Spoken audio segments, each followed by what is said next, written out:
জন্মাষ্টমীর ভোগের তো দুটো পার্ট আমি শেয়ার করেছিলাম তোমাদের সাথে। এবার শেয়ার করব নন্দ উৎসবের ভোগ। এখানে আমি পোলাওয়ের চাল ধুয়ে সুন্দর করে শুকনো করতে দিয়েছি। আর এখানে রয়েছে 5 রকম ভাজা কাটা রয়েছে, কাঁকরোল, বেগুন, পটল, কুমড়ো আর ঢ্যাঁড়স। এটা 5 রকম ভাজার। আর এটা হচ্ছে চাটনি, রামসত্ত্ব আর টমেটো। এখানে পনির রাখা হয়েছে। আর ওখানে আর আলুর দম করব বলে আলুটাকে একটু ভাপিয়ে নিচ্ছিলাম। আলুর দমের মশলাটা প্রথমে করে নিই। আদা, কাঁচা লঙ্কা আর টমেটো। আদা কাঁচা লঙ্কা বাটা হয়ে গেছে, এবার টমেটোটা বেটে নেব। আর আলুটা একটু ভাপিয়ে আলুর সুগারটা ফেলে দিয়ে আলুটাকে এখানে নুন হলুদ দিয়ে ভেজে নিচ্ছিলাম। ভাজা হতে হতে এদিকে আমি মশলার মধ্যে রেগুলার মশলাগুলো, যেমন ধনে গুঁড়ো, জিরে গুঁড়ো, হলুদ গুঁড়ো, একটু লঙ্কার গুঁড়ো, নুন আর চিনি দিয়ে ওটাকে মিশিয়ে রেখেছিলাম। আর তারপরে দিয়ে দিলাম তেলের মধ্যে, আলু ভাজা হয়ে গেলে তেলের মধ্যে দিয়ে দিলাম গোটা জিরে, শুকনো লঙ্কা, তেজপাতা ফোড়ন। তারপরে দিয়ে দিলাম পেস্ট করা মশলাটা কষে তেল ছেড়ে আসলে দিয়ে দিচ্ছি টক দই 2 টেবিল চামচ মতো। টক দই দিয়ে কষিয়ে ভালোভাবে তেল ছেড়ে আসলে তারপরে দিয়ে দেবো একটু গরম মশলার গুঁড়ো। তারপরে গরম মশলার গুঁড়ো দিয়ে নাড়িয়ে চাড়িয়ে এখানে ভাজা আলুটা দিয়ে বেশ সুন্দর করে কষিয়ে এবার এর মধ্যে গরম জল দিয়ে দিয়েছি আলুটা সেদ্ধ হওয়ার জন্য। তারপর গরম জল হয়ে গেলে, মানে আলুটা সুন্দর গ্রেভি হয়ে আসলে, আলুটা সেদ্ধ হয়ে গেলে নামিয়ে নিয়েছি। এখানে পনির কেটে নিয়েছি।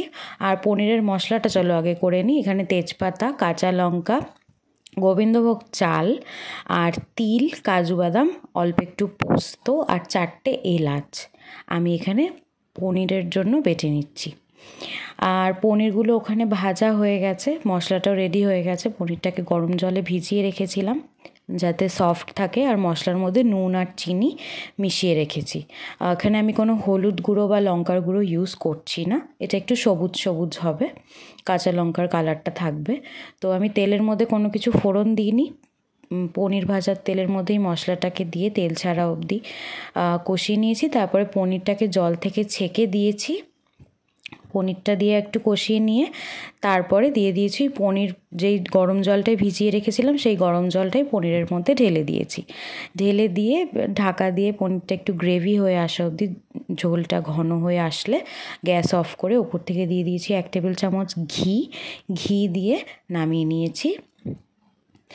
তারপর এখানে আমি পোলাওটা রেডি করে নেব। পোলাওয়ের জন্য এখানে চালটাকে তো প্রথমে আমি ধুয়ে শুকনো করে নিয়েছি।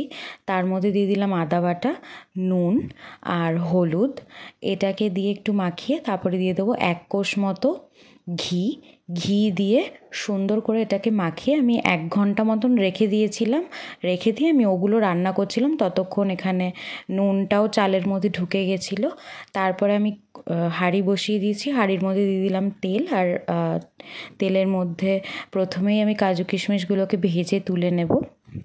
তারপরে ওই তেলের মধ্যে দিয়ে দেবো গোটা গরম মশলা, তেজপাতা ফোড়ন। গোটা গরম মশলার মধ্যে এলাচ, দারচিনি, লবঙ্গ আছে।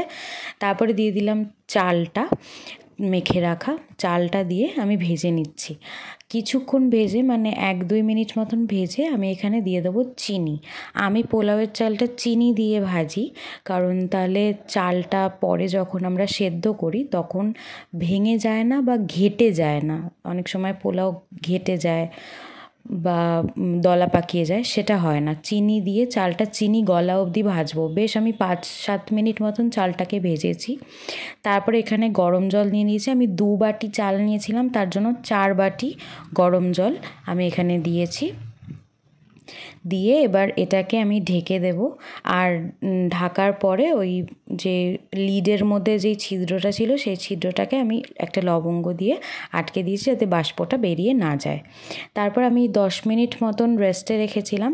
রেস্টে রেখে ভোগ তো আর চেখে দেখা যায় না, তো সব ঠিকঠাকই হয়েছিল, নুন চিনি সবই। তারপরে আমি গ্যাসটা অফ করে এখানে ঘি দিয়ে দিয়েছিলাম। ঘি দিয়ে ওটাকে রেস্টে রেখেছিলাম আরও 10 মিনিট। তারপরে ভোগ বেড়েছিলাম। এখানে সিংহাসনে যা যা ঠাকুর রয়েছে সে তাদের সবাইকে আমি তোমাদেরকে একটু দর্শন করিয়ে নিলাম। ওনারা সব আমাদের সিংহাসনে বিরাজ করছেন। তারপরে এখানে তোমরা ভোগ আমি যা যা বানিয়েছি সেগুলো একটু দেখে নাও, কারণ ভোগ দর্শনে দুর্ভোগ কাটে।